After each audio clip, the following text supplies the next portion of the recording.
la 7e édition. moom ngeen fi am lu baax a baax la. gis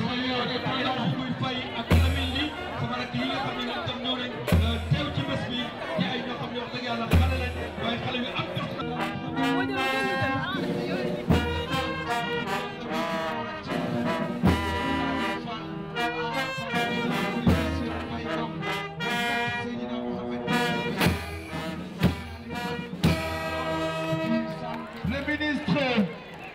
Abdou Karim Fofana tàcc leen bu baax a baax le ministre Abdou Karim Fofana yaay booy yëkkalal ma dugalal le ministre ata ñëwal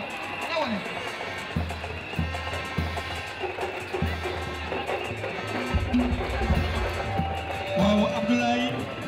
di saluer la présidente du secrétaire général de la mairie de Kaolack.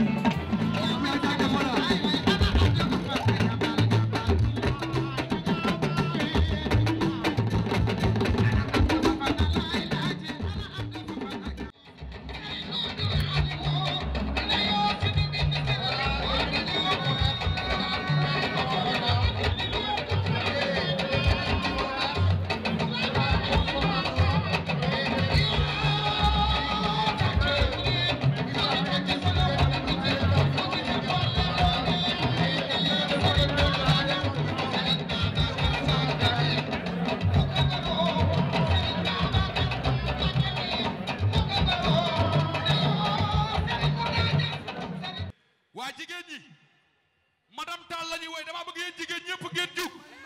képp kuy jigéen di aaw buuru këram jugul. Voilà, mais c'est bon. Amir fi ñuy ci biir réew mi ni ngeen ko gisee booy. Ouais, mais c'est bon. Mais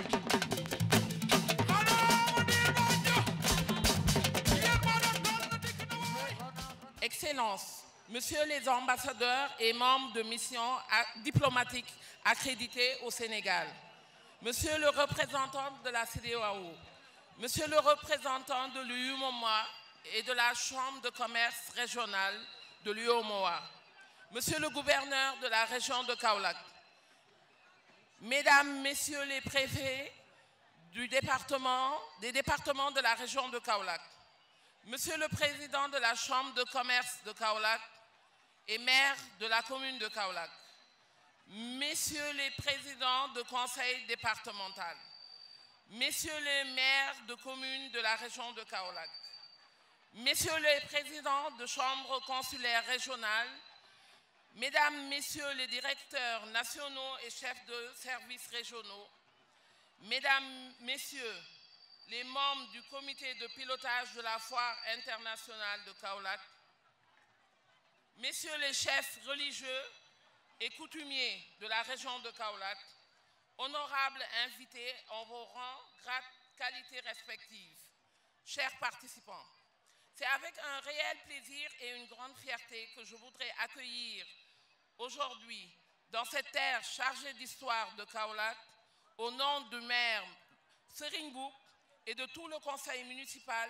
à l'occasion de la 7e édition de la foire internationale de Kaolack, FICA,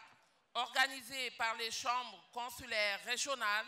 et les collectivités territoriales de la région. Ayant eu le privilège de prendre la parole en premier,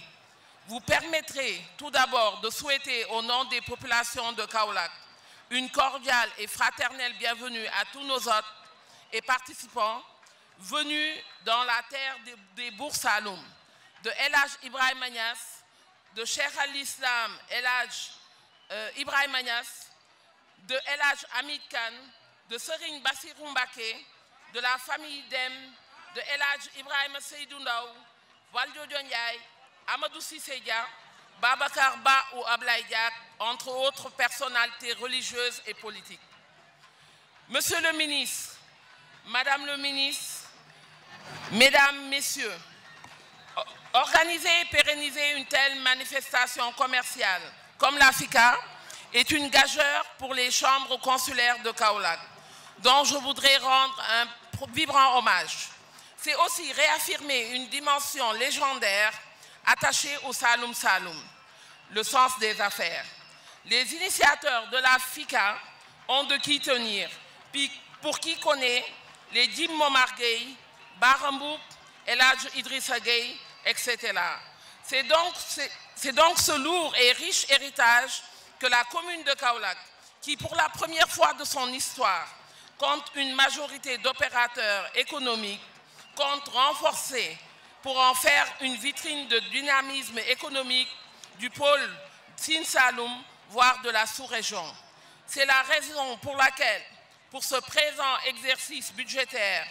une subvention de plus de 100 millions a été octroyée à la FICA, traduisant notre appui à cette manifestation qui rehausse la notoriété de la ville. Ce partenariat avec les chambres consulaires, qui est d'ailleurs multiforme, et témoigne d'une volonté mutuelle de promouvoir le développement économique et social de notre chère commune, qui doit impérativement retrouver son rang de locomotive économique au centre du Sénégal. C'est sur cette note pleine d'espoir que je voulais conclure en réitérant la bienvenue à Kaolack et en vous remerciant pour votre aimable attention. Merci beaucoup. Merci, Madame le maire. Je parler en français, hein? Je suis lusophone. Excellence, ministre du Commerce, Excellence des autorités de Kaolack, Son Excellence, président de la Chambre de commerce de Kaolack et ses collaborateurs, Monsieur le vice-président de la Chambre de commerce de Burkina, et aussi en représentation du président de la Chambre consulaire de l'UMOA. Chers chefs religieux, Madame et Messieurs, Excellences, je voudrais profiter de cette foire pour remercier les dirigeants de la Chambre de commerce de Kaolack, en particulier son président, M. Serigne Mboup, qui avait pour la vision de réunir des opérateurs économiques, c'est-à-dire les hommes d'affaires et des femmes de différents pays, a su tirer parti des relations existantes entre nos deux chefs d'État, Son Excellence Macky Sall et Umaru Embalo, pour promouvoir nos institutions au profit du secteur privé. Excellence, le CEDEAO et l'UMOA a produit plusieurs protocoles et directives en faveur du secteur privé. Mais la mise en œuvre de cette institution ne manque pas de volonté du secteur privé, mais peut-être sur la bureaucratie du secteur public. Excellence, existe toujours des barrières tarifaires et non tarifaires entre nos États membres. Ce n'est pas acceptable dans le cadre de libre circulation des personnes et biens. Nous parlons aujourd'hui des zones économiques continentales. Quel sera le rôle des institutions de secteur privé, en particulier les chambres de commerce? Je pense que ce n'est pas le rôle secondaire. Je tiens également à saluer le rôle brillant de la Chambre consulaire de Umoa ces dernières années dans tout domaine. Excellence, président de la Chambre de commerce de Kaolack, une fois de plus, merci de nous avoir choisis comme invités d'honneur. C'est une bonne geste, surtout dans nos cultures africaines, symbole d'amitié. Obrigado a todos, bem-aja. Obrigado. Salaamaaleykum mbokku Sénégal, salaamaaleykum mbokku Kaolack, maa ngi leen di nuyu ku ci nekk ci turam ak santam di jiital ci nuyoo bi kilifa gi nga xam ne moo fi teew jëmmal bés bi muy ministre du commerce mon frère et ami Abdou Karim Fofana. Monsieur le ministre dalal jàmm fii ci Saloum maa ngi ciy teg suma frère directeur général Pape Mademba Bitèye di nuyu le gouverneur de Kaolack ak mboolum préfet yi fi nekk fii di nuyu spécial mon frère et ami monsieur Serigne Mboup ki nga xam ne moom tamit mooy président chambre de commerce waaye tamit di nuyu le président chambre des métiers di beral nuyoo nag kilifa diine yi fi teew yëpp rawatina sëñ Muna Ñas suma sëriñ maa ngi lay nuyu di la ziar di la yóbbante nuyu ak ziar suñu xalifa sëñ Mahi Ñas yàlla na fi yàgg loolu te wér ak mboolum xalifa ak mboolum kilifa diine yu nekk ci dëkk bi waaye tamit exposants yi yéen responsable politique yi invité yëpp maa ngi leen nuyu ku ci nekk ak santam di wax ne dama bég tey jii nii sànq maa ngi juum ne 6e édition waaye 7e édition mu nekk chiffre bu am solo nag 7e édition bi tombeel ma nekk président conseil départemental bi donc sama kontaanité dafa yokk kontaan ndax fii daaw fii la ànd ak suma frère Serigne Mboup ñu ñëwoon fii ñun ñaar ñëpp ñu nekk candidat pour jiite dëkk bi yàlla may ñu ndam ñun ñaar ñëpp kon ñoo ngi kontaan di fi teew fii yàlla nañ fi yàgg teew waaye nag sama mbégte dafa yokk ci bu ma gisee temu bés bi temu FICCA bi ñu jagleel ko souveraineté alimentaire maanaam wàllu moom sa bopp ci wàllu dund mu nekk lu am solo mu nekk lu ñuy yitteel ndax nag en tant que autorité locale maanaam ñu war a doxal politique locale fii nii lu ñu tax a jóg mooy jaamu soxla askan wi waaye nag saak su deful dara du mën a taxaw ba tax na souveraineté alimentaire moom lu ñuy yitteel la nem nag collectivité locale yi seen compétence demagul ci wàllu agriculture ñoo ngi réfléchir pour def ko souveraineté alimentaire ak agriculture ñëpp ci war a jàpp du affaire président kese du affaire nguur gi kese mais ñun ñëpp ñoo ci war a jàpp comme nu mu la ko waxee sax surtout nag guerre Ukraine-Russie bi daf ko wane waaye tamit les conséquences de la Covid-19 wan nañ leen ñun ñëpp war nañ fexe ba lu ñuy dundee ñu am ko te kenn du jéggi frontière en tout cas loolu maa ngi ci woo bépp autorité locale ak bépp koo xam ne askan bi tax a jóg ñu fexe ba nu ñu jàppalee le président Macky Sall mi nga xam ne moo ngi am clairvoyance organisé récemment benn sommet boo xam ne da ko jagle souveraineté alimentaire récemment mbir mi suñ mbir la ñun ñëpp képp koo xam ne askan yitte na la rek dañ ci war a jàpp ba tax na FICCA bii nga xam ne ñoo ngi ko jagleel tam boobu yàlla nañ ko commencé ci bismillahi rahmaani rahim terminé ko ci alhamdulilahi rabbi alamin yàlla na nekk FICCA bi nga xam ne FICCA yi fi jaar yëpp bii yàlla na ci ëpp réussite en tout cas ñun conseil départemental de Kaolack duñ ménager aucun effort pour FICCA bi nekk FICCA bu réussir incha allah luñ mën ak luñ mënul dinañ ko def ndax FICCA bi du FICCA chambre de commerce kese du FICCA chambre de métier kese du FICCA mairie bi kese du FICCA département bi kese FICCA Kaolack yëpp la ndax tey nag FICCA ak luñ mën di wax bokk na ci agenda sous-régional sur le plan économique waaye tamit ci agenda international balaa yàgg dara rek dañu ko gis parce que dem nañ indi ay partenaires yoo xam ne dinañ ñëw fii signé ay ñu nekk fii ci dëkk bi ay incha allah ay accord lépp jëmale ci askan bi rawatina waa Maroc incha allah ba tax na maa ngi terminé rek di remercier comité de pilotage bi xam ne ñoo organisé FICCA bi te madame Tall jiite ko waaye tamit waa conseil départemental nekk ci waa chambre de métier nekk ci ak chambre de commerce ak commune bi en tout cas suñ teewee fii yéen ñu ko may félicitations et vive l'Africa, vive Kaolack, vive le Sénégal, vive la République jërëjëf. kontaan naa ci yéen xaar leen tuuti rek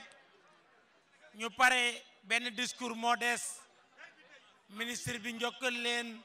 ñu ànd ñu ubbi foire bi jërë ngeen jëf. ba ma sante yàlla julli ci yonent bi sallallahu alayhi wa sallam sant samay ñaari waajur di gërëm sama yaay bu baax a baax di ziare Serigne Mountakha Bachir ziare Serigne Maay Ibrahima Niass ak Serigne Pape Cheikh Tidiane ak Serigne Ahmad Dem ak waa Kaneen yëpp maa ngi ziare ñëpp. Monsieur le ministre du Commerce, de la Consommation et des PME, Excellences, Monsieur le représentant de l'ambassadeur de Guinée-Bissau, pays invité d'honneur de la FICA, Excellences, Madame, Messieurs les invités à vos rangs et grades, di nuyu kilifa religieux yi fi nekk yépp ak coutumier, de nuyu Monsieur le Président du Conseil départemental, mon ami et frère Pape Benjeloum, de nuyu, je salue aussi mon ami, le frère, une personne engagée, Pape Demba Bitèye. Et je salue aussi les présidents des chambres consulaires, les opérateurs économiques, les mouvements de femmes, jeunesse et l'ensemble des communicateurs traditionnels. Chers participants, je suis honoré une fois de plus de vous accueillir dans l'esplanade du cœur de ville de Kaolack, appelé cœur de ville Salif Ba, pour l'ouverture de la 7e édition de la foire internationale de Kaolack FICA, organisée par les chambres consulaires régionales et les collectivités locales de la région de Kaolack. Permettez-moi tout d'abord de souhaiter au nom du comité d'organisation et à mon nom propre une cordiale et fraternelle bienvenue à tous nos hôtes et participants venus à Kaolack, ville de Mbossé. La tenue de cette 7e édition de la FICA, après les 2 précédentes organisées sous la menace de la pandémie du Covid-19, atteste de notre volonté de pérenniser cette initiative des chambres consulaires régionales de Kaolack. Cette 7e FICA témoigne ainsi de la détermination du secteur privé de positionner une manifestation commerciale majeure au niveau national et international. Ce qui a permis son inscription dans l'agenda international des foires et manifestations commerciales. Monsieur le ministre, Mesdames et Messieurs, cette constance dans l'organisation de la FICA et les succès engrangés de l'année en année ont été rendus possibles par le soutien renforcé du président de la République à travers son gouvernement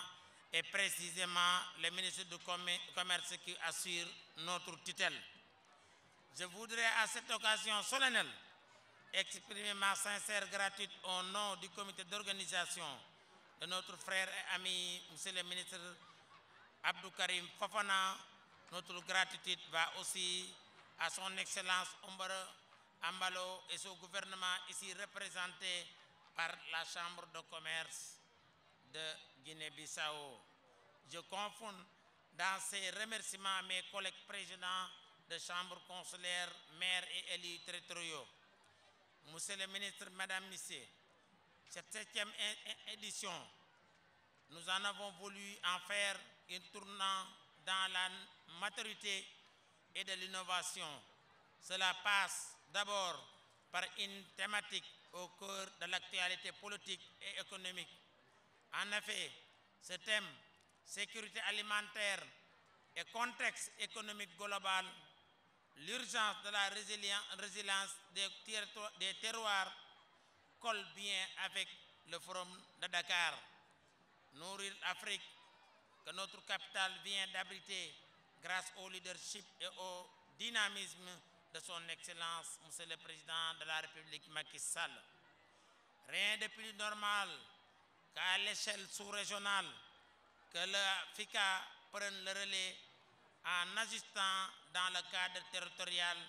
et du point de vue des acteurs économiques. À ce propos, comme vous pourrez vous en rendre compte, cette édition consacre aussi un partenariat que nous espérons fécond entre les collectivités territoriales et les chambres consulaires de la mission commune de promotion et de coordination du développement économique et social local. Cette interaction a été du reste fondateur de la FORECA, notre père Idrissa Gueye, yal na ko Yàlla yërëm, et aussi Seyni Seck, yal na Yàlla guddal fanam. En place avec l'ancien conseil régional de la Kaolack, c'est heureux aujourd'hui que la commune de Kaolack et le conseil départemental, dirigé par mon frère Ahmed Benjeloum, intègrent cette dynamique autour de la FICA. Autre démarche novatrice intégrée dans la FICA et l'organisation du forum régional des investisseurs pour susciter une synergie autour du financement des projets et programmes locaux de la part du secteur privé national et international. C'est un défi à relever de manière mieux impliquer les opérateurs économiques locaux dans le financement du développement local en redynamisant et en intensifiant le partenariat public-privé. Par ailleurs, le choix qui est porté sur la Guinée-Bissau en tant que pays invité d'honneur de la 7e édition de la FICA marque un retour aux origines de la manifestation après le Mali, le Niger, le Maroc, l'Indonésie, etc. Tout dernièrement la Gambie, les pays membres de la CEDEAO. Nul n'ignore que la priorité numéro 1 du gouvernement du Sénégal est l'agriculture, qui est en même temps un des moteurs du plan Sénégal émergent. D'ailleurs, lors du traditionnel discours de la nation du 31 décembre dernier, le président de la République nous a rappelé que la souveraineté alimentaire demeure un combat du premier plan. J'en veux pour preuve le budget de la campagne agricole qui a doublé, passant ici de 40 milliards CFA en 2019 à plus de 80 milliards francs CFA en 2022, sans compter le développement progressif des nouveaux aménagements hydro-agricoles en cours. Je veux parler des agropoles, des domaines agricoles communautaires, des fermes Natangé et Warwi. Je voudrais ici que nous répondons naturellement, favorablement à cette invité. C'est une des raisons pour laquelle nous organisons le FICA, occasion privilégiée pour une rencontre entre institutions et partenaires professionnels et civils du marché. Les secteurs d'activité concernés sont nombreux et ont pour nom commerce, artisanat, industrie agroalimentaire, cosmétique, automobile, agriculture, services, pêche, antique, tourisme, etc. Lieu privilégié d'échanges et de découvertes dans une ambiance conviviale. Le FICA est non seulement un lieu de réflexion scientifique, mais des communautés des pays membres de la CEDEAO, de l'UEMOA, mais aussi des panels, des forats, des rencontres B2B et des rencontres professionnelles et culturelles. Des festivités ne seront pas à reste, puisque une grande soirée de Guerte d'Or est prévue le 11 février prochain. Et monsieur le ministre, vous êtes encore invité. En chiffre, la foire commerciale est multisectorielle. C'est plus de 400 000 visiteurs et plus de 1000 exposants et plus de 20 pays différents Elle permet aussi d'assurer la promotion des terroirs et pôles économiques viables afin de stimuler la potentiel de développement sur l'ensemble du territoire. Beaucoup des entreprises, grâce à la FICA, ils ont investi à Kaolack des usines et beaucoup d'autres activités. Monsieur le ministre du Commerce, de la Consommation et des PME, porte-parole du gouvernement, je voudrais saisir l'occasion qui me s'est ainsi offerte pour cette rencontre économique pour faire une plaidoyer dans le souci de rendre les chambres consulaires plus fonctionnelles et mieux adaptées aux nouvelles politiques économiques. Je veux nommer PSE, l'axe 3 de la décentralisation. La loi 17 du 15 février 2017 portant la création des chambres nationales de commerce, d'industrie et d'agriculture et des chambres régionales de commerce et d'industrie qui vont être entre secteur public et secteur privé et pour vous appuyer dans votre politique de développement et existe dans toutes les régions du Sénégal, existe partout dans le monde. Un président français disait qu'il est persuadé s'il y a de la vie humaine au planète Mars, forcément il y a une chambre de commerce. Monsieur le Président, les chambres de commerce partout dans le monde ont aidé le gouvernement pour régler les problèmes économiques et encourager le secteur privé. Je ne saurais conclure mes propos sans vous réitérer notre disponibilité sans réserve à travailler à côté de l'État du Sénégal pour relever ensemble les défis qui existent, le combat pour atteindre la souveraineté alimentaire. Monsieur le ministre, Madame, Messieurs, permettez-moi, avant de conclure mon propos, de réitérer ma sincère gratitude à Monsieur le gouverneur de la région de Kaolack, mon frère Anamir Ousmane Kane, et Monsieur le préfet, Monsieur Thiaw, qui travaillent toujours à nos côtés, que ce soit la chambre de commerce, que ce soit les chambres de métiers, et Ahmed Benjeloum, et Sidi Diop, le président de la chambre de métiers, et l'ensemble des services administratifs et décentralisés. Nous travaillons ensemble pour Kaolack. C'est la première fois que l'unité des chambres consulaires, de conseil départemental, de la mairie et aussi les directions décentralisées, nous travaillons ensemble pour donner Kaolack soit une ville émergente donnée d'une bonne qualité de vie. Mes remerciements vont aussi au département ministériel et agences gouvernementales pour leurs accompagnements et sponsors aux partenaires techniques et financiers, un secteur privé national et étranger pour leur confiance en prenant des stands. Je remercie aussi tous les membres du comité d'organisation. Monsieur le ministre, le comité d'organisation, depuis 6 mois, il travaille, hommes, femmes, jeunes, matin, midi, soir, pour réussir cet événement. Moi, je n'ai fait que venir tenir un discours et on va couper le ruban ensemble, mais dedans, vous allez voir beaucoup des acteurs travaillent dessus et trouvent leur gagne-pain dedans. Je vous remercie de votre attention. Monsieur le ministre, maa ngi lay nuyu di la gërëm bu baax ci sa teew. Xam nañ ne employé du temps bi dafa xat, gis naa léegi sax conférence de presse boo waroon a tenir da nga ñëw tenir ko fii ci Kaolack. Loolu c'est l'un des avantages de la FICA parce que aujourd'hui Kaolack moo jox Sénégal information au lieu que Dakar di ñu ko jox. ñu ngi la ci yi nga xam ne nii ñoom ñëpp tamit ñëw nañ fi teew chambre de métier di gërëm conseil départemental ak maire yi fi nekk di gërëm sama famille di ñaan comme ni ma ko waxee léegi rek yàlla yokk wàcc fi sunu waajur bu jigéen ak sama rakk yi nga xam ne nii ñu ngi fi ànd ñëw Baye Matar ak Khadim ak Ndiaga ñoom ñëpp ñu ngi fi di gërëm sama soxna Ndey Sénébaloo bu baax ci taxaw bi muy taxawee di gërëm jigéen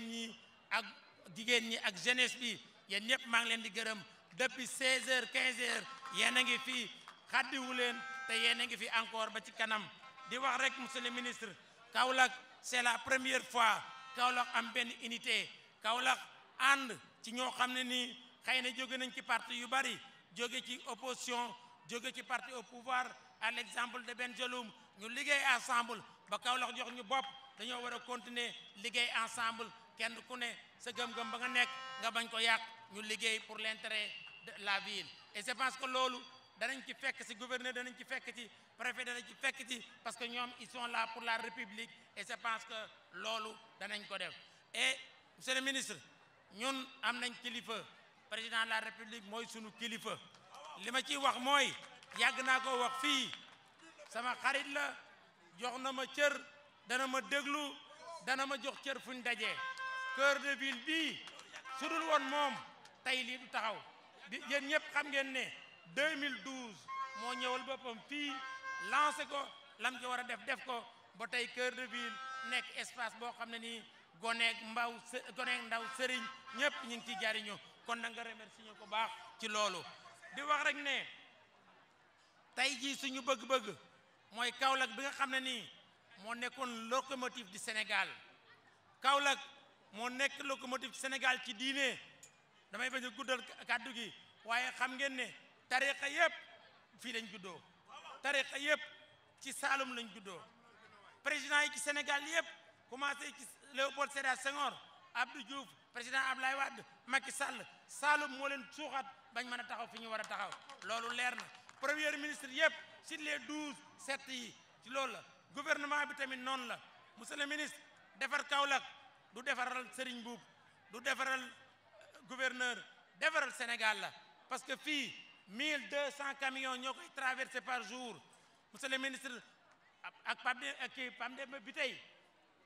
Bengeloum ñaanal ñu président ñu defaral Kaolack voie de contournement ak autoroute mi ngi ñëw ñu ngi ko ci remercier bu baax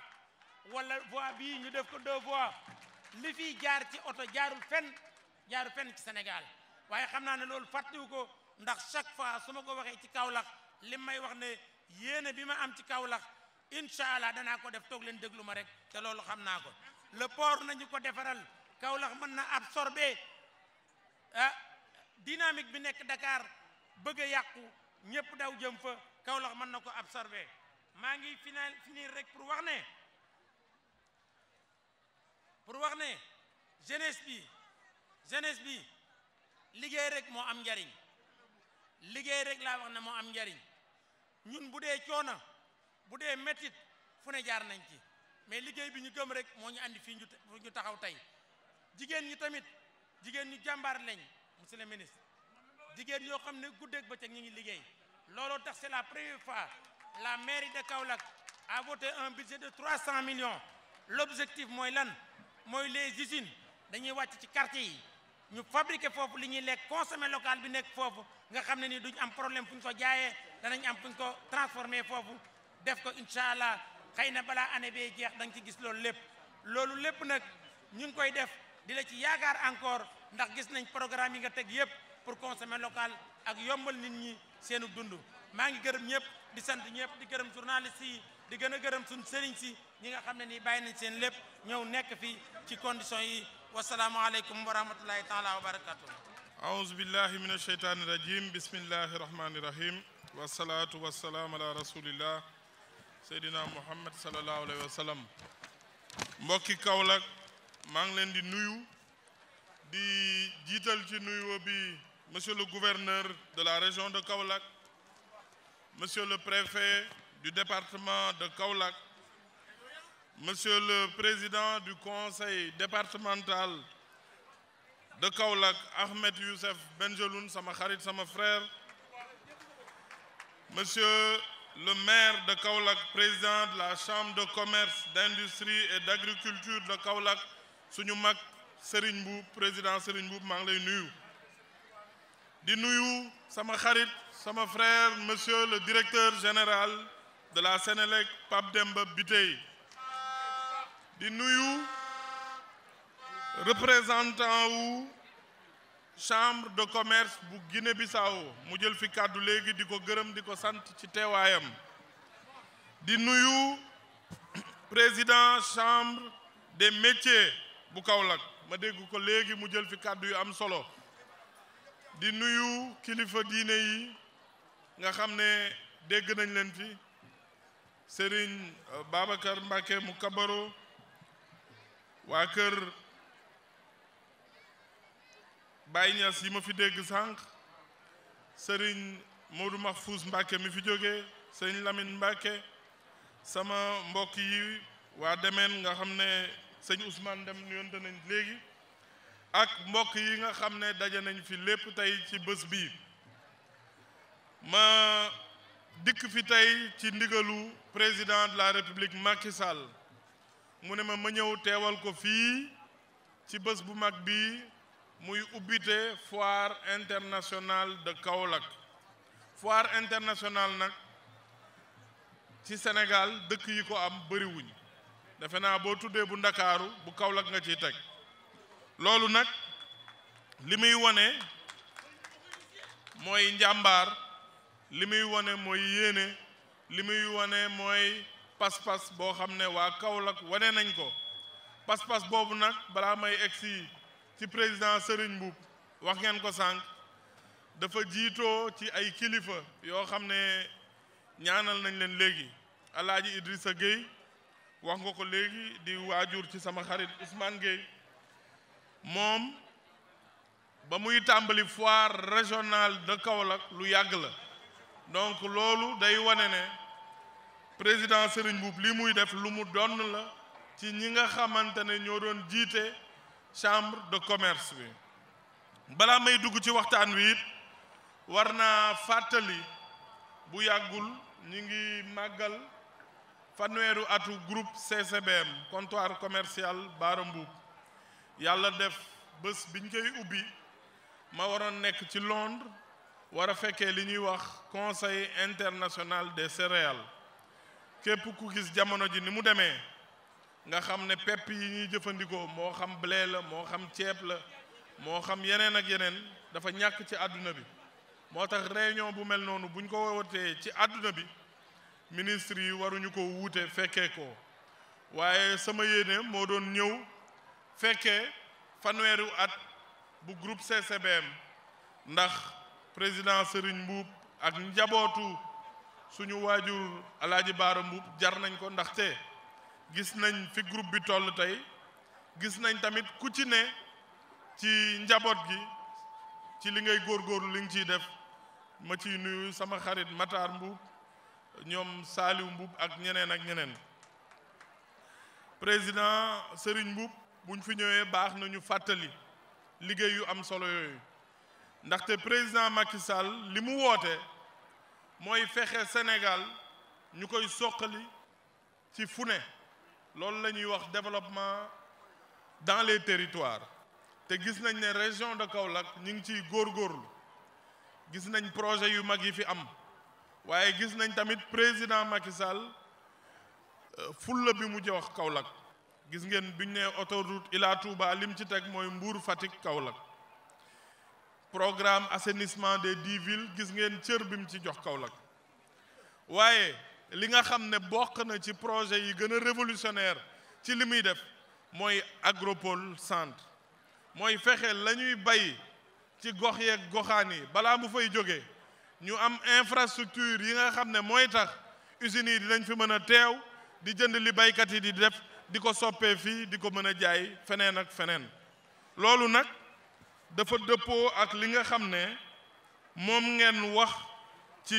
thème bi nga xam ne moom ngeen tudd sànq mooy souveraineté alimentaire ci contexte économique global urgence de la résilience des terroirs maanaam jamono ji li muy métti ku ci ne la ngay bay la ngay produire mu dëppoog la ngay jëfandikoo waaye lang cay bay wala nga koy defar nga defar ci lu doy ba nga xam ne doo ko jéegaani bitim réew ndaxte nag li xew suñu réew xewul ci réew yu bari am na réew yoo xam ne dañuy defar seen pétrole bopp waaye buñ ko defaree bi jamono naqaree guerre yi yegsi Covid bi ñëw njëg yi dafa yokku te kenn tegu ci loxo ceeb ba ñuy bay njëg yi dafa yokku kenn tegu ci loxo mburu mi tey fu mel ni Sénégal bu ko nit di jëndee 1 dafa fekk ne président Macky Sall kilo mburu bu ne teg na ci 1 ngir ñu bañ ko jëndee benn fukk ak juróom kilo ceeb bu nit di jëndee tey benn fukk ak juróomi dërëm dafa fekk ne état bi def na ci ay subvention ba nga xam ne benn fukk wala téeméer ba mu waroon jar ñu teggi ko loolu nag décision la ak taxawaay yoo xam ne ngir jamono bañ a métti waaye bu ñu buggee bu jamono naqaree du ñu sonn dañu war a fexe di gën a farlu ci bay li ñuy dundee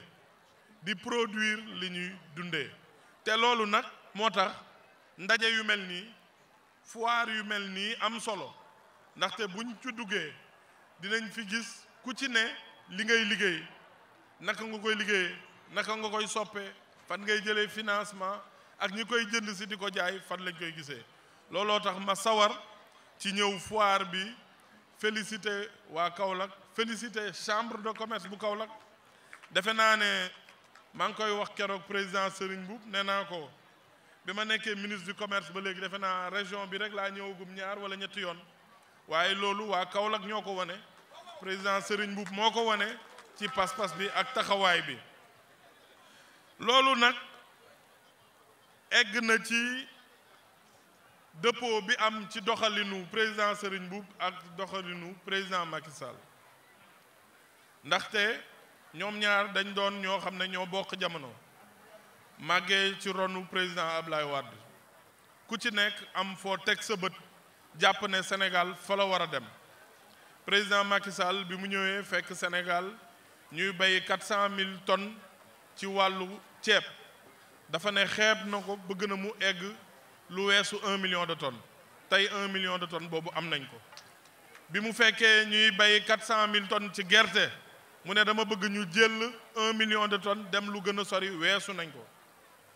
mën nañ ko wax ci fruits mën nañ ko wax ci légumes mën nañ ko wax ci ndawal mën nañ ko wax ci meew ñaar ñu mel noonu nag bu ñu jamono doxee ba nga xam ne réew mi soxna la na leen dañu war a ànd président Serigne Mboup li ma dégg li ma wax dégg naa ko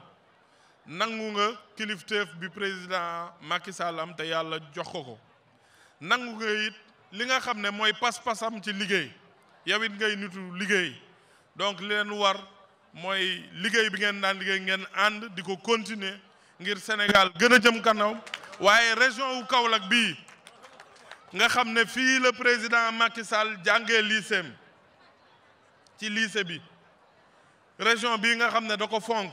fii ginnaaw Touba fii la def ñaareelu autoroute bi ginnaaw Ziguinchor fii la njëkk a def agropole li war président Serigne Mboup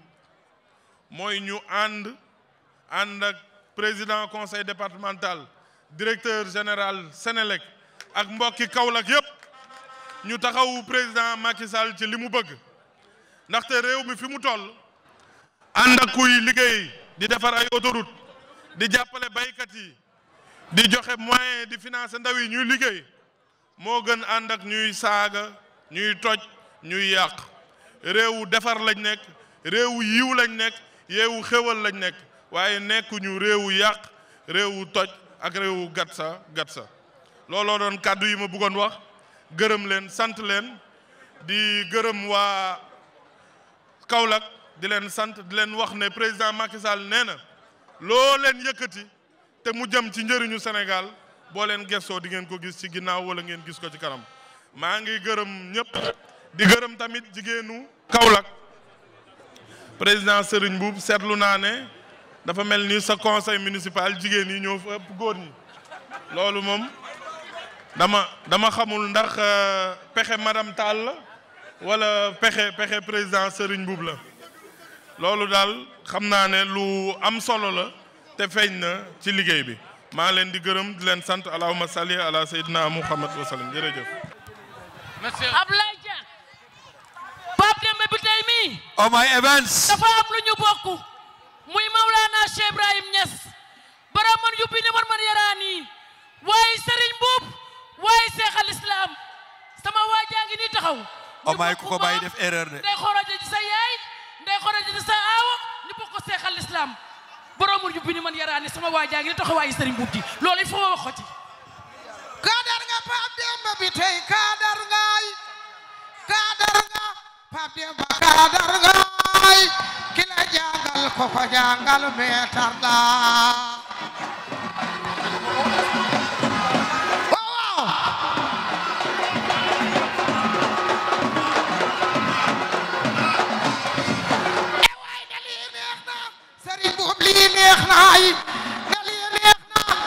Serigne Mboup li neex naay ana ben selu man de way naa leen way nelaw na nga yeewu leen Serigne Mboup doon na di keele naa yu mën góor takk seen sër di daan doole mu jiital leen di leen yóbbu ñuy tukki mu jiital leen di leen won baax mu jiital leen di leen influencer dama ni sànce bu nekk mu teg ci loxoom Sidi Diop macha allah mi ngi fi Pape Demba bi tey mi ngi fi macha allah macha allah. macha allah dafa mel ni maa ngi gis nag monsieur le ministre Abdou Karim Fofana moom itam il nous a fait une prestation tubaar fakala di ministre du commerce kon nag madame Tall yow itam di la ndokkale at bu soob ñu di ko def waaye tey je pense que les femmes wane nañu li nga xamante ne moom moo di seen aada ak seen cosaan duñ ne guleet monsieur Benjaloum maa ngi leen di gis je vous salue waaye sunu papa kilifa Serigne Mboup yàgg fi te wér yow dañu ne bu fekkee fukk ñu mel ni yow am nañ fi rek Sénégal dana jëm ci kanam alors ma très chère maa ngi lay jox kàddu gi di la dalalat jàmm ak salaam. Et di saluer El Hadji Ndari Dieng Microsen. Financez vos rêves avec Microsen. Asalaamaaleykum Kaolack maa ngi nuyu ñëpp defe naa su ma tuddee ñi nga xam ne mooy monsieur le ministre du commerce monsieur le ministre du commerce waaw ñi nga xam ne mooy monsieur le ministre du commerce Abdou Karim Fofana mi toog ñu xam ni ministre yi ñàkkee jot mais Kaolack jaral ko ba mu bàyyi lépp ñëw toog yéen waa Kaolack amal ngeen ko njukkal di nuyu ki nga xam ne aussi mooy monsieur le maire Serigne Mboup mu ànd ak ñi nga xam ne mooy ay doomu ndeyam monsieur Ahmed Youssouf Benjeloun président conseil départemental ànd ak président Sidi Diop ànd ak monsieur Pape Demba Biteye ànd ak monsieur Moustapha Sow bu Yes Kaolack aussi vraiment mu nekk ànd bu rafet monsieur le ministre mënuñu jox jigéen ñi prix yi nga xam ne moom la ñuy def te expliqué wuñu la lan moo xew ñun consommer local dañ ko yàgg gëm dañoo gëm ne souveraineté alimentaire mooy li nga xam ne moo ñuy jëlee kanam gis nga concours bii ñuy def dañ ko doon foyee au départ dañoo dem ba concours bi 3000 femmes ñoo koy def di concourir à travers 30 associations duñ fi togg nag lu dul li ñuy bay dundee ni ko monsieur le président de la république Macky Sall waxee defe naa mu nekk loo xam ne nag daf ko amal solo parce que bërki dee mboo Njaay ngeen ci def colloque def ci ay réflexion yu am solo mais nga wax ko ne ko Kaolack daf ñu cee fekk te mu jàppale ko ñii toog nag ñi ma lim ñii avec à leur tête le maire Serigne Mboup président de la chambre de commerce ñun jigéen ñi ñu ngi koy yóbbante ci ñoom mu téyel ñu leen ñoom la ñu am de ku leen téye ñun la téye ku leen bàyyi ñun la bàyyi kon nag nañu leen téyel bu baax a baax a baax Kaolack war naa gis boppam ci lépp parce que Kaolack booy xool ci wàllu économie wàllu commerce wàllu politique wàllu boo mën ci tudd rek doomu Kaolack yi duñ ci def ginnaaw kon nag ñoom ñooy suñuy njiit yàlla ñoom la fi teg vraiment ñu bëgg ngeen jàppal ñu leen ndax ku leen jàpp ñun lañ jàpp léegi sans plus tarder dañuy jox parole monsieur Pape Demba Biteye bi nga xam ne dafa ànd bu rafet ak képp ku nekk Kaolack au nom des parrains et des marraines voilà Aïcha Pape Demba Biteye Pape Demba Biteye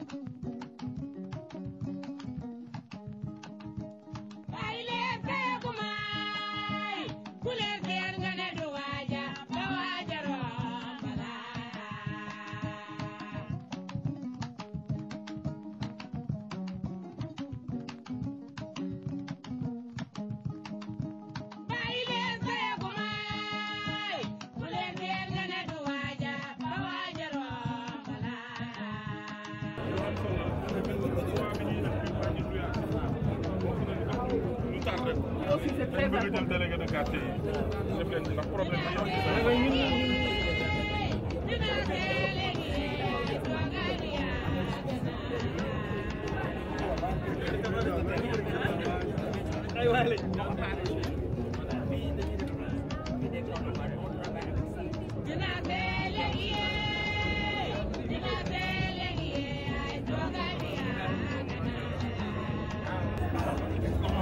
mooy terrain par quartier ko ngeen buur bi boo nga évaluer lan la synthétique la wala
avec le DID.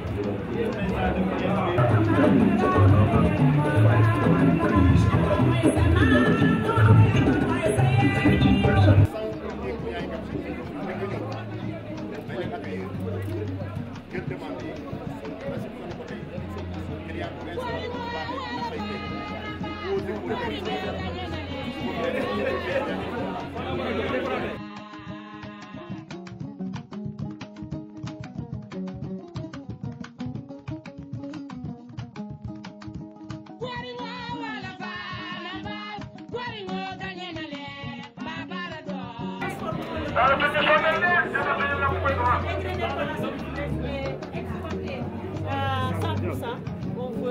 va commencer à le transformer en fil, en t-shirt.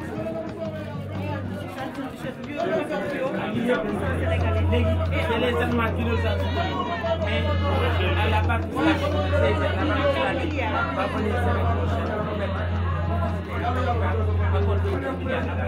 vous avez la capacité de traiter combien de... 2000 tonnes par an.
you.